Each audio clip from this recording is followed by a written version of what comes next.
mirando la vida de este hombre, pero sobre todo qué lecciones podemos aprender. Y claro, vamos a aprender de los errores de él y de lo no hacer, porque no honró a Dios. Y es tremendo. La verdad es que nunca había puesto mucho significado, o sea, no le había dado mucho significado a esta personaje, pero cuánto que dice para nosotros, para no hacer. Cuánta enseñanza tenemos, porque muchas veces podemos caer en los mismos errores. Entonces, el significado de Elí, el nombre, quiere decir alto, elevado. Algunos piensan que el nombre Elí es corto, más corto, pero que el verdadero nombre significa Jehová es exaltado. Ahora imagínense, el hombre que no honró a Dios, su nombre quiere decir Jehová es exaltado. Parece un contrasentido, ¿verdad? Imagínense que la gente cuando lo llamaba, lo que le decía, Jehová es exaltado. Y resulta que este hombre es el hombre que no honró a Dios. Entonces ya entramos de lleno nomás a lo que es el nombre. Ahora, la primera vez que se menciona en la Biblia está en 1 Samuel 1:3. 1 Samuel 1:3 y dice: y todos los años aquel varón, y está hablando de Elcana, el nombre, subía de su ciudad para adorar y para ofrecer sacrificios a Jehová de los ejércitos en Silo, donde estaban dos hijos de Elí. Es la primera vez que se menciona en la Biblia el nombre de Elí, y se menciona con respecto a los hijos, Ofni y Fines. sacerdotes de Jehová. Ya vamos a explicarlo. La Biblia no habla mucho acerca de él, pero vamos a ver entonces cuál es la vida de él. Entonces, la vida de Elí. Tiempo en el que vivió. Me gusta meternos en el tiempo porque entonces vamos a entender muchas cosas aquí. El tiempo en que vivió fue el tiempo de los jueces. ¿Ustedes recuerdan que María nos habló? ¿De quién nos habló? A ver, ¿quién se acuerda? De Sansón. ¿Y cómo fue el Sansón? Desperdició la bendición. Y vimos que era el tiempo de los jueces, es un tiempo donde realmente, como dice Jueces 21-25, que lo dice muy claro, en estos días no había rey en Israel. Cada uno hacía lo que bien le parecía. Entonces era un tiempo de caos nacional. Era un tiempo de caos nacional. Elí vivió en ese tiempo donde no había rey, cada uno hacía lo que bien le parecía. Pero vamos a ver que no puede haber una excusa acerca del tiempo que estoy viviendo, ¿ok? Porque a veces podemos decir, bueno, pero en este tiempo que estamos viviendo, tantas cosas y tantas tentaciones, y sobre todo los jóvenes pueden encontrar muchísimas excusas. Pero vamos a ver que no es excusa para pecar contra Dios.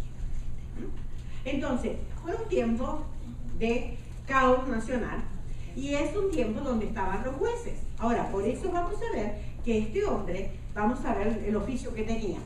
Sacerdote. 1 Samuel 2:28 dice, y yo le escogí por mi sacerdote entre todas las tribus de Israel, para que ofreciese sobre mi altar y quemase incienso y llevase éfod delante de mí. El éfod quiere decir que es una prenda que usaban los sacerdotes. Y di a la casa de tu padre todas las ofrendas de los hijos de Israel. O sea, era un hombre que ya venía de descendencia de Aarón, o sea, sacerdotal. Pero también, por lo que dice 1 Samuel 4:18, era un juez de Israel. O sea, tenía doble oficio, sacerdote y rey. Y dice, sacerdote y juez. El juez, dice 1 Samuel 4:18, había juzgado a Israel 40 años. O sea, que tenía, estamos viendo las responsabilidades que tenía. Un sacerdote, él era un sumo sacerdote, y a él era un juez. Ahora, la familia. No se menciona a la esposa, pero tenía hijos, así que se supone que tenía esposa, ¿verdad? Pero no se dice nada de la esposa. Pero sí tenía dos hijos que se llamaban, ya lo vimos, Ofni y Fines. Y también estos hijos eran sacerdotes. Eran sacerdotes porque pertenecían a la misma familia y eran sacerdotes. La edad cuando él muere tenía 98 años, así que era un hombre mayor. 1 Samuel 4:15 dice, era ya Elí de edad de 98 años y sus ojos se habían oscurecido de modo que no podía ver. O sea que era un hombre mayor, era un hombre grande. Lugar de residencia, como ya vimos, Silo. Ahora, vamos a mirar entonces dónde está, porque a mí me gusta ubicarme en el mapa para saber dónde estaba Silo. Ahora, Silo. Si lo vemos ahí está en el mapa, Silo, ahí lo ven. ¿Lo ven ahí? Se puse la flechita.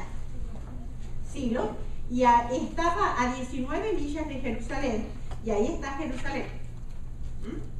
Vean las flechas. Entonces, allí estaba el tabernáculo. ¿Y por qué me fijo, estoy nombrando el tabernáculo? Porque el tabernáculo y el arca van a tomar una parte importante en esta clase, en esta lección con Elí. Entonces, y estaba el arca del pacto, junto con el tabernáculo, por supuesto. Ahora ya vamos a explicar un poquito más, porque algunos como que se pierden, ¿no? ¿Por qué es el Silo? ¿Por qué el arca? ¿Por qué el tabernáculo? Ahora, vamos a ir. Éxodo 25 habla de lo que Dios había ordenado. Dios le había ordenado. Entonces, Dios había ordenado que hicieran un tabernáculo. ¿Qué es un tabernáculo? Es un lugar, dice la palabra tabernáculo define a una tienda de campaña. Es algo movible y temporario. Es como si fuera un santuario movible. Recuerda, Cuando Dios le da la orden, el pueblo de Israel había salido de la esclavitud de Egipto y estaba yendo por el desierto. Y estuvieron 40 años vagando por el desierto. Entonces Dios le da un lugar donde tenían que adorar. Recuerda, Dios le da como una lección didáctica, visible. Ellos podían ver. El tabernáculo significaba Dios morando entre ellos. Y Dios le dice, así era el tabernáculo, ¿no? Ahora vamos a entrar un poquito más en detalle. Dice Éxodo 25, 8 y 9. Y harán un santuario, ¿ves? Un santuario, un lugar donde podían adorar, para mí, para Dios, y habitaré en medio de ellos. Imagínense qué impactante. Dios quería tener comunión cercana con ese pueblo. Dice, y habitaré en medio de ellos, conforme a todo lo que yo te muestre, el diseño del tabernáculo y el diseño de todos sus utensilios, así lo haréis. Entonces, allí está el desierto y ahí hay el tabernáculo. Como era movible, cada persona que era levita, que era la familia que Dios había escogido, tenía que llevar ese tabernáculo. Cada uno tenía una misión que cumplir, pero eran privilegios, no era una carga, era un privilegio, porque eran cosas santas que ellos tenían que hacer.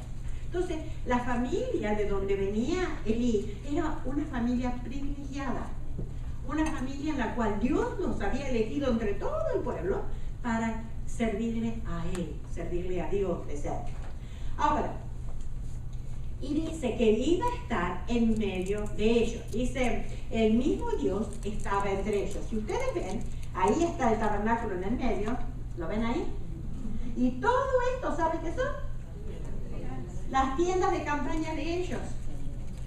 Entonces, todo Israel estaba rodeando al tabernáculo.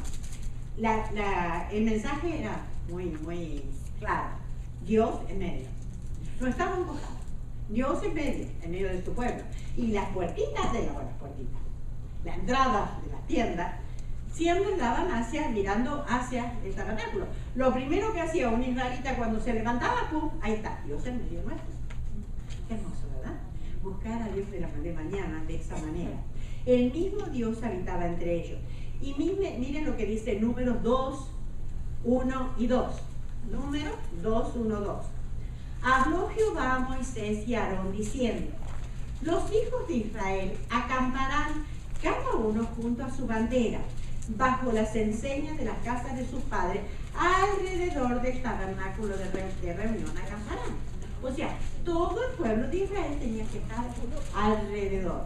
O sea, eso era lo que era el tabernáculo y por qué era lo que estaba. Ahora, vamos a ver por dentro el tabernáculo. Ahí tiene el tabernáculo, si lo ven que está cortado, si no era el tabernáculo, sino que le sacaron la cortina para que lo podamos ver por dentro.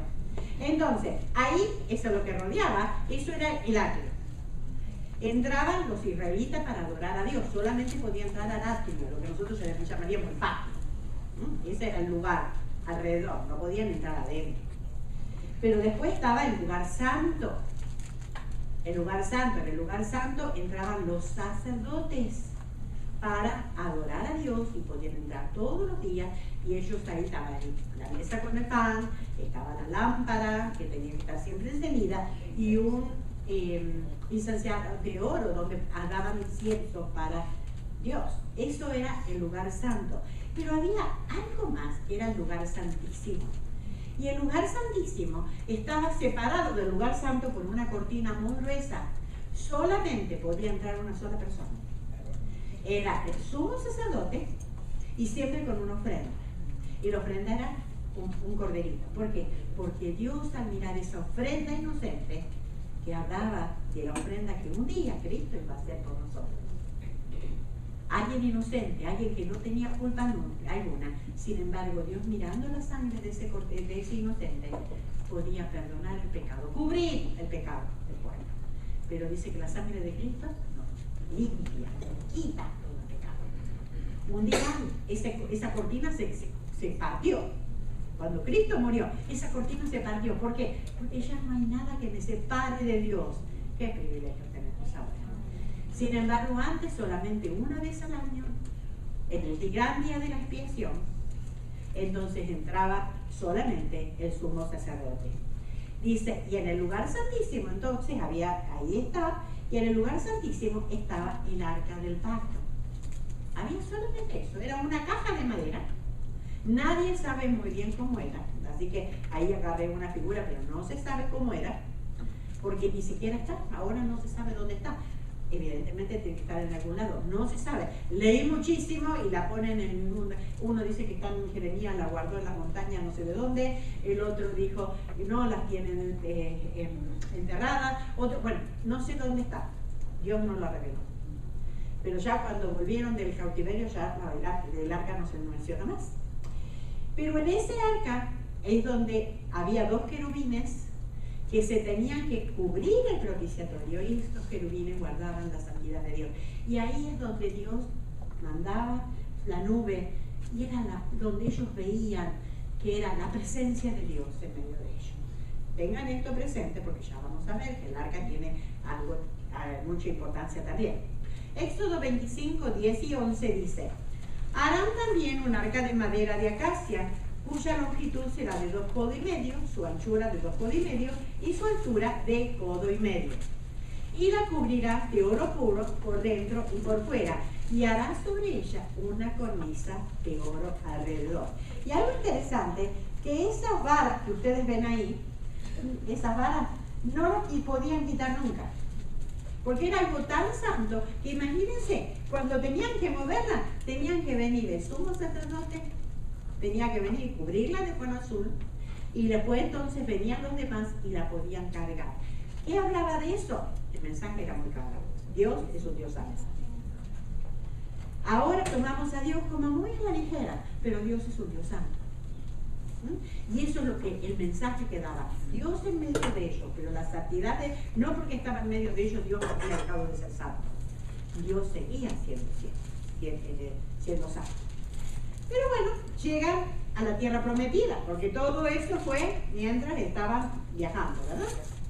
Llegan a la tierra prometida y Josué 18:1 dice: toda la congregación de los hijos de Israel se reunió en Silo y erigieron allí el tabernáculo de reunión después que la tierra les fue sometida. Entonces llegaron a Silo, allí llegaron con el tabernáculo, allí colocaron el tabernáculo, allí pusieron el arca. Por eso es que estamos hablando de que Elí estaba en Silo, que era el lugar donde estaba el tabernáculo, donde estaba el arca. Evidentemente, Elí viviría en una casita cerca de allí, porque ya no estaban en tienda. Entonces, vemos cómo llega el arca ahí a Silo, cómo llega el tabernáculo, por supuesto, con el arca, y cómo es que aparece entonces el arca y Elí, el sumo sacerdote. 1 Samuel 1:3, y todos los años, como dice aquí, aquel varón subía de su ciudad para adorar y para ofrecer sacrificios a Jehová de los ejércitos en Silo. Ahora sabemos por qué estaba el arca en Silo, por qué estaba el tabernáculo en Silo, donde estaban dos hijos de Elí, Ofni y Finees, sacerdotes de Jehová. Ofni y Finees eran los sacerdotes, ¿no? Los sacerdotes eran los que podían oficiar dentro del lugar santo, ¿verdad? Ahora, vamos a ver entonces, aprendiendo de los errores de Elí. Aprendiendo de los errores de Elí. Todo esto fue la introducción para saber por qué estaba en Silo, ¿okay? Primero, falta de discernimiento. Falta de discernimiento. El capítulo 1 de 1 Samuel nos habla de la historia de 1 Samuel 1. Una familia va a adorar al templo. Eso lo leímos en 1:3, ¿verdad? El hombre fue, una familia va a adorar al templo. El Cana era el esposo y sus 2 esposas. Si ustedes quieren, lean 1 Samuel 1. Y sus 2 esposas. ¿2 esposas? Sí, tenía 2 esposas. ¿Dios hizo 12 edades? No, no hizo 12 edades. Y ya van a ver los problemas que trae 2 esposas. Como dice Rubén, si con una no puede, imagínense 12. Entonces, tenía 2 esposas. A Ana no tenía hijos. Recuerden que estamos viviendo en el tiempo de los jueces. No es un libro para tomar lecciones o para imitar. Que si su esposo llega a venir y dice, mira querida, yo leí que el Cana tenía 2 mujeres, entonces sí es permitido la venta. Ajá, no era permitido, ya van a ver el problema. Entonces Ana no tenía hijos y Penina tenía hijos. Muchos creen que Penina era mucho más joven que Ana, que el Cana se casó con Ana, pero como no podía tener hijos, pues el hombre, bueno, agarró una para tener hijos. No digamos hombres, los remedios que ponemos los humanos, que siempre traen dolores de cabeza. ¿Por qué? Porque Penina irritaba a Ana todas las veces. O sea, Penina le hacía la vida, como decimos nosotros, a cuadritos. Era algo como que la irritaba. No sé en qué manera, en qué forma, pero Ana se ponía muy triste y no comía. Ana se entristecía. Y entonces, en esa situación familiar, el Cana amaba a Ana, le daba la preferencia. Penina peor todavía se ponía. Entonces, imagínense las soluciones humanas a donde nos llevan. ¿Fue solución? Bueno, tenía hijos, pero ¿y qué pasó con eso? Tenía una casa divina. O sea que no es para imitar. Entonces Ana se entristecía. ¿Qué hace Ana entonces? Ana derrama su alma en oración. Me encanta cuando dice esto, ¿no? Porque ella derrama su alma al omnipotente Dios, al único que podía escuchar. Y 1, 12 y 13 dice, hablaba en su corazón. Tal era la tristeza que tenía, que no fue al templo a gritar y a hablar y a decir. Era su corazón el que hablaba. Era tal la tristeza que lo único que hacía es permanecer callada, lo único que hacía mover sus labios, y su corazón era el que clamaba. 1, 12 y 13 dice, y mientras ella oraba largamente delante de Jehová, Elí estaba observando la boca de ella. Pero Ana hablaba en su corazón y solamente se movían sus labios y su voz no se oía. Entonces, como Elí no veía, no escuchaba nada, solamente veía que movía la boca y nada más, llega a una conclusión. Elí llega a una conclusión. Versículo 13, la tuvo por Elías y Elí la tuvo por Elías.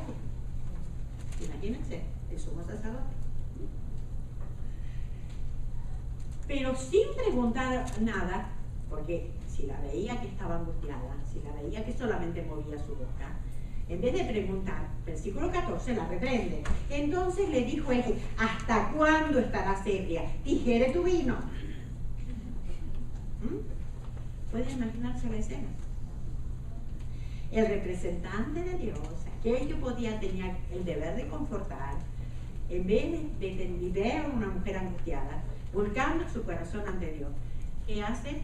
La juzga sin saber nada.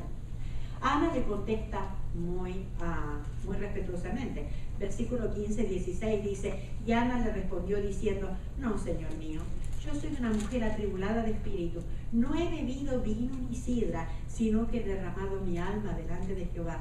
No tengas a tu sierva por una mujer impía, porque por la magnitud de mis congojas y de mi aflicción he hablado hasta ahora. Con mucho respeto, Ana es como que lo pone en su lugar, ¿no? No estoy ebria. La respuesta de Ana, con muchísimo respeto, y mucho respeto. Juzga erróneamente a una mujer angustiada. Entonces, primer error de aquí, que vemos aquí en la Biblia. Me imagino que habrá habido muchos antes, pero como no está registrado, no me puedo meter en lo que hizo antes. Como juez, llegó a una conclusión equivocada, sin más evidencia que las apariencias. Como juez, no puede nadie juzgar porque a mí me pareció. Tiene que tener evidencia. La evidencia que tenía es solamente lo que le pareció. Como sacerdote, en vez de confortar un corazón dolido, la trató con palabras inútiles. Qué triste, ¿verdad? Un hombre de Dios, un hombre que tendría que ser un hombre de Dios, sin embargo, juzga de esta manera. Pero claro, en esto nos da una lección para nosotros. Entonces, la lección que podemos sacar para nosotros. Primera lección, no sacar conclusiones apresuradas. A veces miramos y creemos y sospechamos, pero no tenemos las evidencias. ¿Y qué hacemos? O podemos hablar, o podemos chismear, o podemos ir y sacamos conclusiones y no sabemos la verdad. No sabemos de qué se trata. Entonces, no sacar conclusiones apresuradas. Segundo, debemos acercarnos a la persona, interesarnos por ella y ayudarla. Ay, si es más que juzgar, pudiéramos ayudar. Si más que juzgar, ayudaríamos. Cuánto mejor nos iría, ¿verdad? Un comentario hiriente puede llegar a destruir a una mujer. O a una persona, no solamente a una mujer. Un comentario hiriente. Si una mujer está angustiada y yo la malinterpreto y todavía le llamo la atención, puede llegar a destruirla. Entonces, tengamos cuidado, porque Elí no tuvo discernimiento. Necesitamos tener un corazón compasivo, porque Dios tiene un corazón compasivo y tenemos que ser compasivos como nuestro Padre está en los cielos, es compasivo. Entonces, qué bien que haríamos de, en vez de juzgar, en vez de emitir una opinión, en vez de llevarnos por la primera conclusión, empecemos a indagar, a interesarnos por la persona. A veces nos llevamos a casa. Entonces, Ana queda embarazada, la que estaba orando porque no tenía hijos y porque estaba angustiada. Ana queda embarazada y tiene un hijo varón tal como lo pidió. Ella le pidió a Dios un hijo varón, pero no le pidió un hijo varón para que ella pudiera, ay, mira, Ana, pero pidió un hijo varón para poder dedicarlo a Dios. Y tal como lo prometió, lo lleva al templo. Lo lleva al templo. Y fíjense que en el templo estaba Elí, un hombre sin discernimiento, y estaban los dos hijos de Elí, ya lo vamos a ver. Eso me habla de que el medio ambiente que tanto hablamos no tiene mucho que ver. Si no es nuestro corazón, ¿cómo responde? A veces decimos, es que en el trabajo dicen muchas malas palabras y a mí se me pega. Se me pega porque las quiero decir, ¿no? Es que no sabe. ¿Saben qué? El medio ambiente no hace absolutamente nada. Miren, sin ir más lejos, Adán y Eva, ¿dónde estaban? En un ambiente perfecto, en un lugar perfecto, no había pecado y sin embargo, pecaron. ¿Qué es? El corazón humano, que lleva siempre a pecar. Y los lleva al Señor, al servicio del Señor. Dice 1, 26, 27. Imagínense que Ana ahora lleva a su hijo al templo. Y le dice a Elí. Y ella dijo, oh Señor mío, vive tu alma, Señor mío. Yo soy aquella mujer que estuvo aquí junto a ti orando a Jehová. Por este niño oraba y Jehová me dio lo que le pedí. Y Samuel se quedó allí, se queda allí. 2:11, 1 Samuel 2:11 dice, y el niño ministraba a Jehová delante del sacerdote Elí. Se ve que era el ayudantito de Elí. Me imagino, no sé qué haría, pero bueno, le serviría a Elí mientras iba aprendiendo oficio. Aprendiendo lo elemental, asistiendo a Elí en todo lo que es servicio para Dios. Pero 2:18 dice, se ve que ella creció, y el joven Samuel ministraba en la presencia de Jehová vestido de un éfod de lino. O sea que ya él empezó el servicio como si fuera un asistente del sacerdote. El éfod de lino solamente lo llevaban los sacerdotes. Entonces él podía ir llevando esa vestimenta que usaban los sacerdotes. Y dice que la mamá cada año que iba, le llevaba un éfod un poquito más grande, ¿no? Porque claro, el chico crecía. Ahora, éfod de lino lo usaban solo los sacerdotes. Pero vamos al segundo. Falta de instrucción. Y en esto vamos a ver ahora los hijos de Elí. Los hijos de Elí, el 2:12. Los hijos de Elí eran hombres impíos y no tenían conocimiento de Jehová. Miren lo que quiere decir. Los sacerdotes tenían que ser apartados para Dios. Esos eran los sacerdotes. Ellos no no eran como los demás personas, eran apartados para el servicio de Dios. Pero estos eran impíos, y ellos debían conocer la ley. Ellos eran impíos y literalmente quiere decir hijos de Belial. Miren ustedes lo que quiere decir esa palabra impío. La mujer, para ver, hijos de Belial. Pablo hace esa referencia a esta palabra cuando dice en 2 Corintios 6:15, ¿qué concordia Cristo con Belial? O sea, lo opuesto al Señor. O sea, impío quiere decir como hijo de Satanás. Eso es lo que quiere decir. Y recuerdan que Ana le dijo, no me tomes como una mujer impía, no me tomes como una hija de Satanás. Él enseguida fue a decirle a Ana, mira lo que eres. Pero estos, los hijos de él, eran eso. ¿Se dan cuenta? No tenían conocimiento de Jehová. Y dice, no tenían conocimiento de Jehová.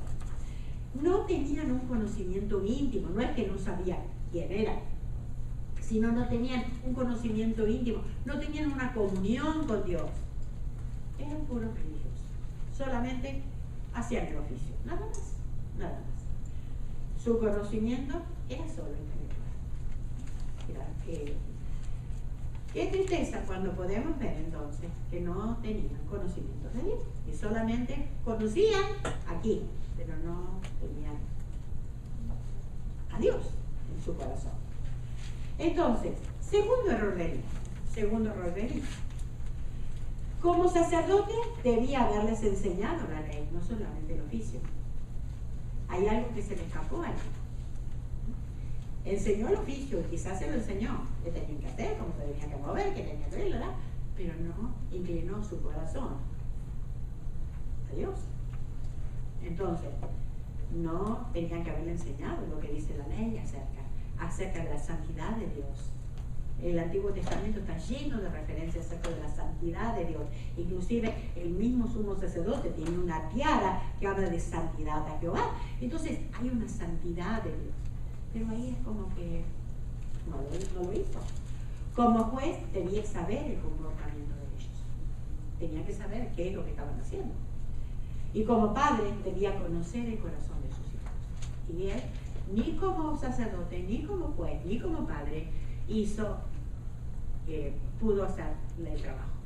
No hizo su trabajo bien. Solamente se limitó a enseñarles oficio, religión, pero no inclinar el corazón hacia Dios. Entonces, ¿qué lección podemos aprender? La segunda lección. Chicas, no hacer de nuestros hijos religiosos. A veces nos preocupamos tanto de que mi hijo esté en la iglesia, sí o sí, esté en la iglesia. De lunes a sábado lo que hace mi hijo, no sé, pero el domingo tiene que estar en la iglesia. Ajá. Y conozco a una persona muy de cerca, que incluso era pastor. Y le digo con conocimiento de causa. Era obligatorio que los chicos estuvieran, que los hijos estuvieran, bueno, la esposa más todavía, pero los hijos estuvieran en la reunión, sea como sea. Pero los sábados a las noches iban a las discotecas, tomaban, bailaban, esto. Pero el domingo sí, tenían que estar en la iglesia. ¿Qué hizo? Crió fariseos. ¿Se dan cuenta? ¿Se dan cuenta? Lo hablo con tristeza porque conozco el caso. ¿Saben? No es solamente enseñarles reglas religiosas. Tenemos que enseñarles a amar a Dios y a las cosas de Dios. Si no, vamos a ser solamente religiosos. No conformarnos con que nuestros hijos vayan a la iglesia. Yo siempre les digo, miren hermana, no estén contentas porque su hijo tenga aquí en lugar de sentarse en la iglesia. ¿Dónde está el corazón y dónde está la mente de ellos? Hay que conocer a nuestros hijos, tenemos que conocerlos. ¿Dónde están? ¿Qué están pasando internamente? Conocer su corazón. Y para eso necesitamos tener tiempo con nuestros hijos. En este mundo que estamos tan ocupados, tan envueltos en tantas cosas, que lo que pasa es que no tengo tiempo porque el trabajo y la iglesia y las actividades, pero perdemos lo más importante.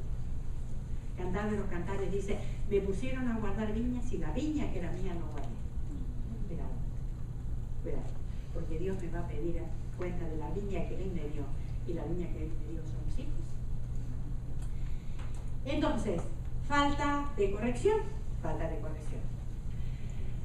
vamos a ver entonces ahora el pecado de los hijos de Dios. Entonces, al no tener un conocimiento íntimo de Dios, estos hombres pervertían el sacerdocio. Robaban de las ofrendas, fíjense ustedes, las ofrendas que eran santas, que eran apartadas para Dios, y Dios, que no es mezquino, le habían dado a ellos una parte para que comieran. O sea, eso era lo que por ley, la ley de Dios le había dicho. Pero ellos primero tenían que quemar la grosura, tenían que dar ciertas partes, ofrecerlas, pero ellos no, apuraditos nomás, la mejor parte para aquí, vamos. Metían ahí el garfio, como dice ahí, o me imagino que va a ser un tenedor muy grande, sacaban lo mejor y aquí. Y si alguien decía, no, espere, primero para el Señor, no, primero para nosotros. Robaban de las ofrendas. 2:17 dice, era pues muy grande delante de Jehová el pecado de los jóvenes, porque los hombres menospreciaban las ofrendas de Jehová. ¿Se dan cuenta lo que es ser religioso? Lo que hicieron religiosos es solamente apariencia, pero menosprecian la santidad de Dios. Cuidado. Además, ¿qué hacía? 2:22, prostituían a las mujeres. Fíjense. Pero Elí era muy viejo y oía todo lo que sus hijos hacían con todo Israel y cómo dormían con las mujeres que velaban a la puerta del tabernáculo de reunión. ¿Y saben lo triste que es eso? Que eran las costumbres paganas en la adoración de los ídolos. Había en la adoración pagana, en el culto pagano, había sacerdotisas que eran prostitutas. Ellos llamaban a las sacerdotisas santas, pero eran prostitutas. Y ellos pervertían a estas mujeres. Estos eran sacerdotes de Dios. Y sin embargo, pervirtiendo a estas mujeres. Ahora, Elí conocía los hechos. Versículo 22 dice, pero Elí era muy viejo y oía de todo lo que sus hijos hacían con todo Israel. Elí, ser viejo no significa que no podemos disciplinar, ¿ok? Él sabía que debía hacer algo, ya las cosas habían escalado. Entonces juntó fuerza y confrontó a sus hijos. ¿Confrontó? 23 y 24. Y les dijo, fíjense la confrontación. ¿Por qué hacéis cosas semejantes? Ya le empiezo a decir por la entrada. Cuando hay un por qué, estamos buscando una excusa. Como si hubiese una explicación, una excusa. ¿Por qué hacéis esto? ¿Por qué? No se debe hacer. No, ¿por qué? ¿Se dan cuenta? ¿Cómo cambia la cosa? Cuando hacemos por qué, estamos buscando una excusa. Porque yo oigo, y fíjense esto que a mí me martilló, porque yo oigo de todo esto, de este pueblo, vuestros malos procederes. Todo el mundo ya sabía lo que estaba pasando. Y ahora el viejo recién ahora se anima a confrontarlo. Muchachos, la gente habla. No hagan esas cosas tan malas. No den que decir a estas chismosas que están hablando. ¿Se dan cuenta? ¿Cómo confrontamos? Es algo muy importante. Versículo 24. No, hijos míos, porque no es buena fama la que yo oigo, pues hacéis pecar al pueblo de Jehová. Él le importaba la fama, no es buena fama. Miren la fama que tiene. ¿Saben qué? Él nunca está hablando acá de la santidad de Dios y cómo estamos viviendo la santidad de Dios. El pecado de ellos era doble: espiritual, las ofrendas; moral, prostituían a las mujeres. Les habla cuando todo el pueblo ya lo sabía. No los confronta, realmente no los confronta. Le dice, la gente habla, chicos, no hagan eso. Pero saben, para Dios nada se le escapa, ¿verdad? Entonces, ¿cuál fue el tercer error? El tercer error de aquí. Como padre, firmeza, no tolerar el pecado. Él debía haber enfrentado a sus hijos y decir claramente, no vamos a tolerar el pecado aquí. No importa lo que se acostumbre a hacer en otro. Recuerden que en ese tiempo no había rey, cada uno hacía lo que le parecía. No es excusa para decir, ok, acá vamos a tolerar el pecado. No vamos a tolerar el pecado porque el pecado ofende a Dios. Pero sin embargo, no lo hizo, le hizo débilmente. ¿Por qué? ¿Por qué quería hacer eso? no los hace responsables del hecho. A veces nosotros buscamos muchísimas excusas. Ay, es que lo que pasa es que la iglesia me persigue a mi nene. Ay, es que la escuela no quieren a mis hijos. Es que el policía que lo paró, seguro que lo paré porque tiene cara de latino. Ay, y siempre andamos por excusas. ¿Ah? Y nunca nos ponemos a pensar que la gente habla por alguna razón. Como sacerdote, ¿qué tenía que haber hecho? Echarlos del sacerdocio. No honraban la profesión por la que ellos estaban. Lo tenían que haber echado. Como somos sacerdotes, tenían que haber echado los sacerdotes. Los dejó que siguieran siendo religiosos. Porque ellos no lo escucharon al padre. ¿Quién lo va a escuchar? Con esa reprimenda, sigo robando y sigo prostituyendo a la mujer. A mí me gusta esto. Y seguimos haciendo la misma cosa. Como juez, debía haber juzgado el pecado. Y sin embargo, falló en los 3 niveles. Falló en los 3 niveles. No hizo nada, solo palabras, sin ninguna acción. No hizo nada. Palabras. Y la palabra, no pasa nada. Entonces, lección. ¿Cuál es la lección para nosotros? La confrontación debe ser entonces a tiempo, no esperar que ya escale tanto que la gente hable.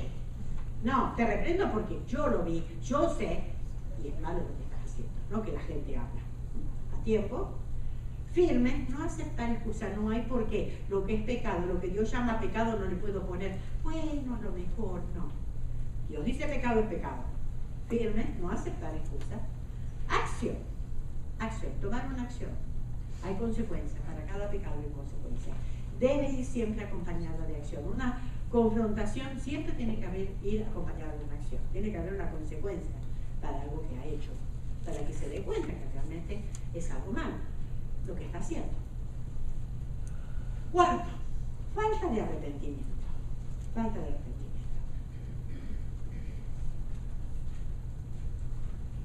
Dios advierte a Elí de su error. Qué paciente Dios. Qué paciente. Dios siempre advierte. Siempre manda a alguien. Siempre advierte. Primera Samuel 2, 27 al 31. Y vino un varón de Dios a Elí y le dijo: así ha dicho Jehová, ¿no me manifesté yo claramente a la casa de tu padre cuando estaban en Egipto en casa de Faraón? Y yo le escogí por mi sacerdote entre todas las tribus de Israel para que ofreciese sobre mi altar, quemase incienso y llevase él por delante de mí. ¿Iría a la casa de tu padre todas las ofrendas de los hijos de Israel? Esto fue el 28. Fíjense el 29, porque a mí me llamó mucho la atención. Fíjense. Versículo 29. ¿Por qué habéis hollado? La Biblia de las Américas dice, ¿por qué pisoteáis? Fíjense que el varón de Dios, ¿a quién lo manda? A Ofni y Fines. ¿A quién lo manda? Dios, ¿a quién manda a ese hombre a hablar? A Elí. ¿Por qué pisoteáis? ¿Por qué os habéis hollado? Otra versión dice, ¿por qué tratan ustedes con tanto desprecio? Mete a Elí en la misma bolsa con los hijos. ¿Se dan cuenta? Al tolerar el pecado, Elí estaba también pisoteando las ofrendas. También estaba despreciando las ofrendas. Qué tremendo, ¿verdad? Quiere decir que si yo no confronto el pecado, si yo no castigo el pecado, y tengo que ser firme, porque si yo digo, hijo querido, no es bueno lo que yo escucho, mira lo que hiciste, pero venga que te apapacho para que no te duele tanto. ¡No! Si lo voy a confrontar, lo voy a confrontar. Es pecado y es pecado. Firmeza. Y fíjense que dice, ustedes con tanto desprecio mis sacrificios y mis ofrendas que yo mandé ofrecer en el tabernáculo, y has honrado a tus hijos más que a mí, engordándoos de lo principal de todas las ofrendas de mi pueblo. Por tanto, Jehová, el Dios de Israel, dice, yo había dicho que tu casa y la casa de tu padre andarían delante de mí perpetuamente, mas ahora, ha dicho Jehová, nunca yo tal haga, porque yo honraré a los que me honran, y los que me desprecian serán tenidos en poco. Qué palabras duras. Dios lo había escogido para su servicio. Habéis hollado, pisoteado y tratan ustedes con tanto desprecio. La de Dios. Has honrado a tus hijos más que a mí y serás desechado del sacerdocio. Notemos, Dios culpa a Elí por lo que hicieron los hijos. Los padres somos responsables de la guía de nuestros hijos. De guía. Tenemos que actuar, ¿verdad? Y agrega en el versículo 34, entonces, versículo 34, le dice, y esto le será por señal. Esto acontecerá a tus dos hijos omnifines, ambos morirán en un día. Ambos morirán. Pero el joven Samuel ministraba a Jehová en presencia de Elí, y la palabra de Jehová escaseaba en aquellos días. ¡Wow! ¡Qué tremendo! La palabra de Dios escaseaba. Dios no sabía. Donde hay pecado, no hay guía. La palabra de Dios escasea. Liderazgo corrupto y no había guía. Dios no se manifestaba. Condición del pueblo, desenfreno. Miren lo que dice Proverbios 29:18. Y cuidado, que los que tenían que estar guiando al pueblo eran el sumo sacerdote y los sacerdotes. Ellos tenían que enseñar la ley. Ellos conocían la ley. Y dice Proverbios 29:18. Sin profecía el pueblo se desenfrena, mas el que guarda la ley es bienaventurado. Entonces, realmente, Dios se manifiesta y se manifiesta. Ahora, ¿cómo se va a manifestar? Por medio de Samuel, porque ahí estaba Samuel. Y Samuel nunca había escuchado, no sabía cómo era que Dios podía hablar. Y una noche escuchó que alguien lo llamaba. Él creía que era allí. Hasta que al fin él dice, habla Jehová, que tu siervo oye. Y Dios habló. ¿Y a quién habló? Pues habló a Samuel. Ya Dios le había mandado confrontar a Elí. Y Elí no hizo nada. Pues ahora habla y le habla a Samuel. 2 y 13. Y aquel día yo cumpliré contra Elí todas las cosas que he dicho. Dios le está diciendo a Samuel. Aquel día yo cumpliré contra Elí todas las cosas que he dicho sobre su casa desde el principio hasta el fin. Y le mostraré que yo juzgaré su casa para siempre por la iniquidad que él sabe. ¿Se dan cuenta? Por la iniquidad que él sabe. Elí sabía lo que estaba pasando.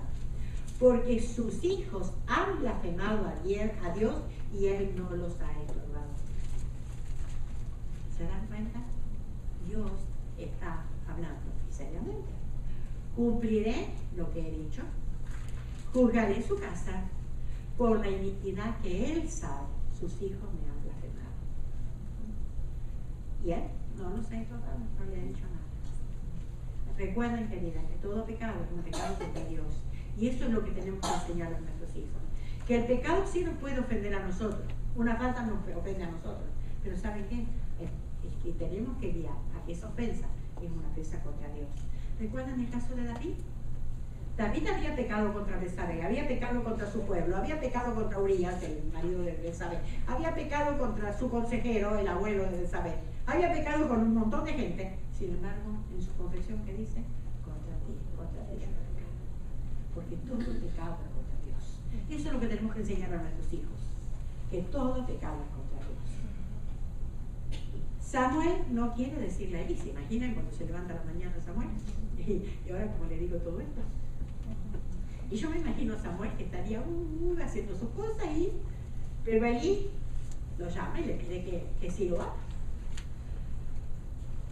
Y Samuel le revela todo lo que Dios le había dicho. ¿Cuál es la respuesta de Elí? ¿Cuál sería su respuesta? Miren la respuesta de Elí, versículo 18. Entonces él dijo, Jehová es, haga lo que bien me parece. Jehová es, haga lo que bien me parece. ¿Le parece que es un arrepentimiento? Yo digo que es una resignación. Cuarto error, no hubo señal de arrepentimiento. Cuando fue confrontado por el varón de Dios, no vimos que él se arrepintió. Ahora muestra resignación. Que Dios haga lo que bien me parece. Dios es. no hubo un arrepentimiento. No es un arrepentimiento genuino, un arrepentimiento de corazón. ¿Cuál es entonces la lección que podemos sacar? Resignación, deja las cosas como están. Eso es la resignación. ¿Qué puedo hacer?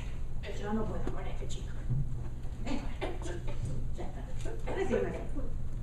Pero arrepentimiento. Busca el cambio. Busca el cambio. Voy a cambiar. No puedo dejar como está. Voy a cambiar. Cumplimiento. El cumplimiento de la profecía, capítulo 4. Poco de tiempo después hubo guerra contra los filisteos. ¿Se acuerdan que María también nos habló de los filisteos y nos habló de Sansón, que siempre había guerra contra los filisteos? Pues seguía la guerra contra los filisteos. Fracaso, huyen. Huyen. Dios no estaba bendiciendo. ¿Y entonces qué hacen? Se le ocurre una idea brillante. Tenemos que llevar a Dios con nosotros. Si hay una pérdida, vamos a llevar a Dios con nosotros. Entonces, ¿qué hacen? Vamos a llevar el arca. No se darán cuenta que Dios no estaba encerrado en el arca.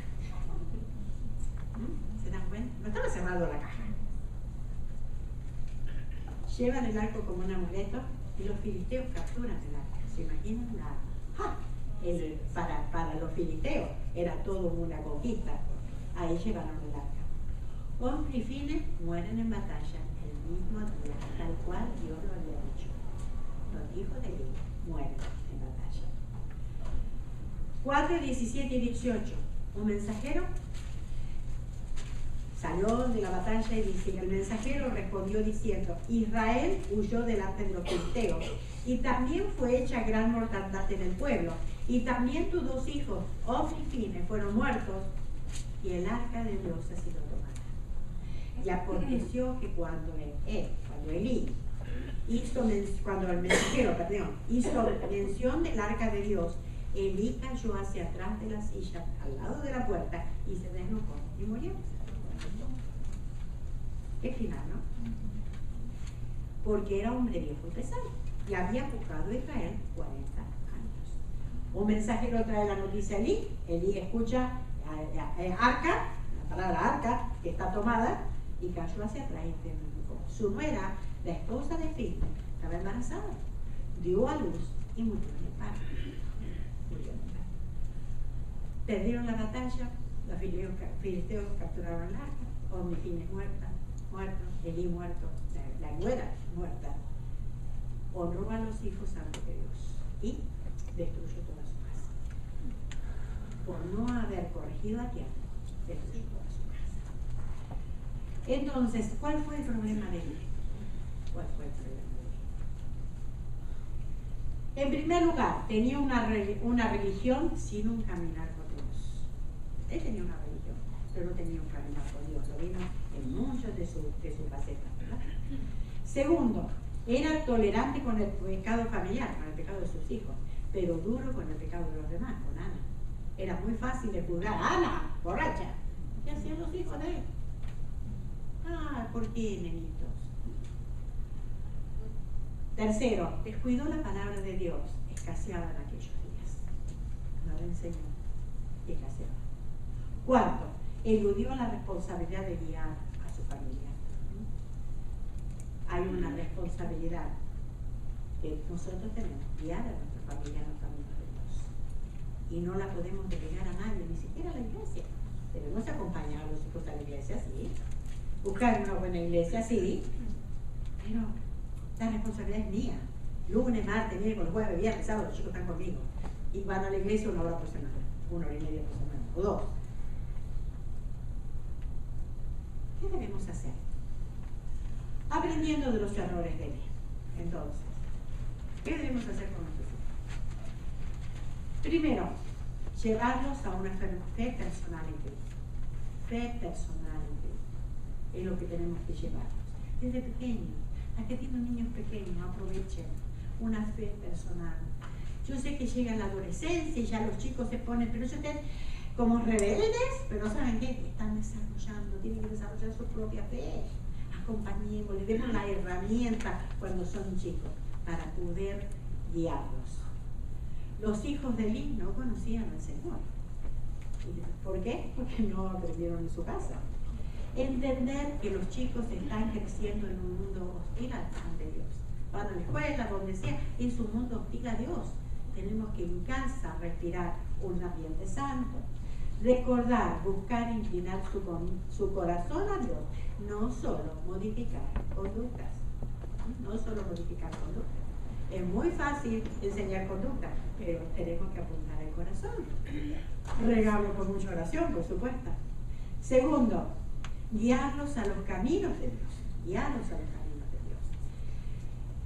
Elí no pudo impartir a sus hijos un respeto a Dios y a su servicio. Evidentemente no lo hizo porque los hijos no tenían ni idea de cómo respetar las ofrendas. Era lo sagrado. Los caminos de Dios son los principios revelados en su palabra. Esos son los caminos de Dios. A veces decimos, ¿cuáles son los caminos de Dios? Aquí tengo los caminos de Dios, en la palabra de Dios. Enseñarles que las desobediencias tienen consecuencias y son consecuencias tremendas. Quizás cuando son chiquitos hay consecuencias, unas, ¿no? Pero cuando son grandes hay tristes consecuencias. Enseñarles de niños que hay consecuencias para el pecado. Debemos enseñarles la importancia de la oración. ¿Y cómo se la enseñamos? Pues orando nosotros.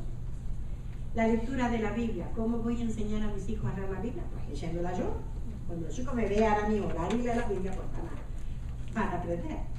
Del vivir para servir a los demás. Estamos en un mundo egoísta, pero tenemos que enseñarles a servir a los demás.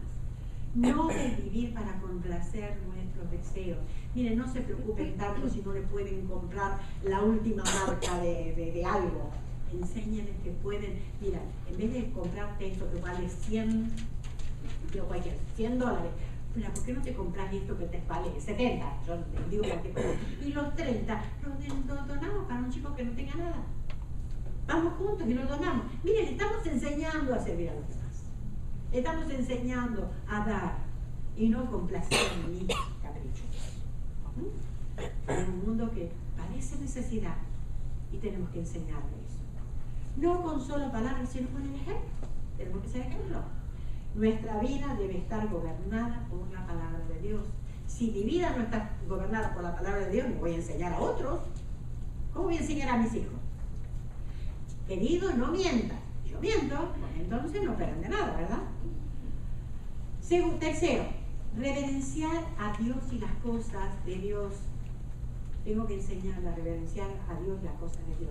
Nada corrompe a los niños más que ver a unos padres religiosos sin íntima comunión con Dios. Si yo vengo aquí, ay Señor, y te alabo, y después llego a mi casa y empiezo a... ¿Saben qué? Mis hijos saben. Mis hijos me prenden. Entonces, cuidado. Nada corrompe a los niños más que unos padres religiosos, no vida cristiana. Los hijos se dan cuenta cuando los padres juegan a la iglesia. ¿Cómo que llamo yo me juego a la iglesia? Me pongo un vestido bonito, voy a la iglesia y hola, bienvenida hermana, Dios te bendiga hermana, gracias pastor, enorme bendición pastor. Me voy y se me saco el vestido del domingo y se me saco todo el carácter cristiano. Los chicos saben, los chicos ven. Y a veces no tenemos ni tiempo de sacarnos el vestido. Nos subimos arriba del carro. Y eso es otra historia, ¿verdad? Cuidado, porque los chicos ven. No permitirnos bromas sobre Dios. Cuidado con hacer bromas con el nombre de Dios o con cosas de Dios. Cuidado. Tienen que ver que un hogar cristiano es un lugar divertido y feliz para vivir. No le estoy diciendo con esto que hagan de su casa un santuario, una iglesia donde no hay un ruido, donde no hay nada. No, sería tremendamente aburrido. No, hagan de su hogar un lugar feliz, un lugar de ganas de vivir, ¿verdad? Pero santamente. Hay muchas cosas que se puede hacer sin entrar en pecado. Entonces, cuarto, corregirlos cuando lo necesiten. Cuando lo necesiten, no cuando usted está de mal humor. ¿Ok? Proverbios 29, 17, ahí puse 19, 29, 17. Corrige a tu hijo y te dará descanso y dará alegría a tu alma.